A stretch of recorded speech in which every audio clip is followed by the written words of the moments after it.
automatic lalabas yan, soccer mode.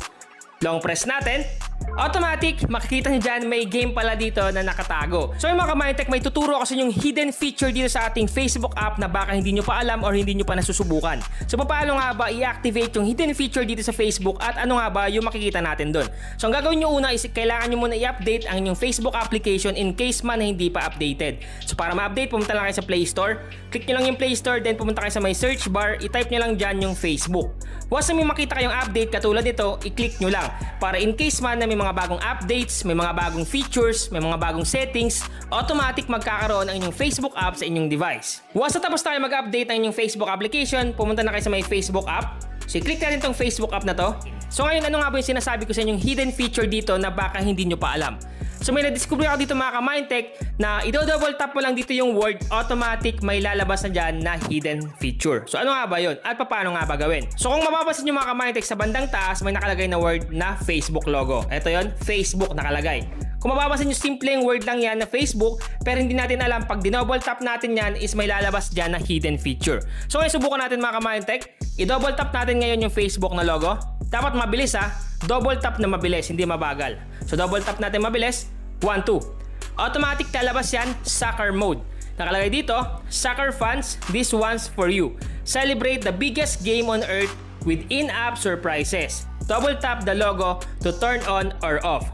So ngayon mga ka-Mindtech, para daw ma-activate dyan yung soccer mode na hidden feature dito sa Facebook, is i-double tap mo lang daw at i-click mo dito syempre yung let's go para ma-activate yung soccer mode. So ngayon susunod natin gagawin is i-click natin tong let's go at titingnan natin kung ano yung mangyayari. So click let's go. So automatic na-click na natin yung let's go. Ngayon na-click na natin yung let's go, ano nga ba yung sunod natin gagawin para makita yung feature na yon? So ang gagawin nyo is long press natin yung Facebook logo dyan para lumabas yung hidden feature dito na soccer mode. So ang gagawin natin, long press natin dito yung Facebook logo, long press natin, automatic, makikita nyo dyan may game pala dito na nakatago, yung hidden feature na soccer mode. Makita nyo dito is may smiley dyan na gumagalaw, yan ata yung bantay dito once na maglalaro ka ng soccer. At ngayon may nakalagay dito na wind level at may bola. So ngayon paano nga ba ito laruin? Susubukan natin. Try natin. So yun, sinipa ko siya, save. So automatic, nasalo ng smiley. So may hidden games pala dito mga ka-Mindtech, yung tinatawag na soccer mode. Lakasan natin, try natin. Ay, malayo. So ulitin natin hanggang sa maka-goal tayo dito. Yun, pasok! Goal! So ibig sabihin lang, naka-goal tayo dito.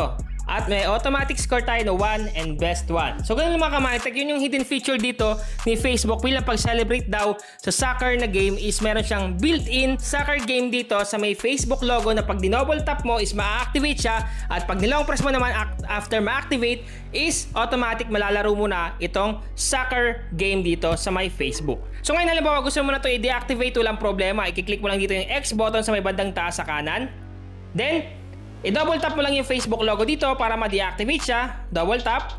Automatic soccer mode off. You can double tap the logo anytime to switch it back on. So ganun lang guys yung pag-turn off or pag-activate ng soccer mode dito na hidden feature or hidden game soccer dito sa ating Facebook application. Sana nakatulong tong vlog ko ngayon. Once again naman, PH, thank you and God bless all.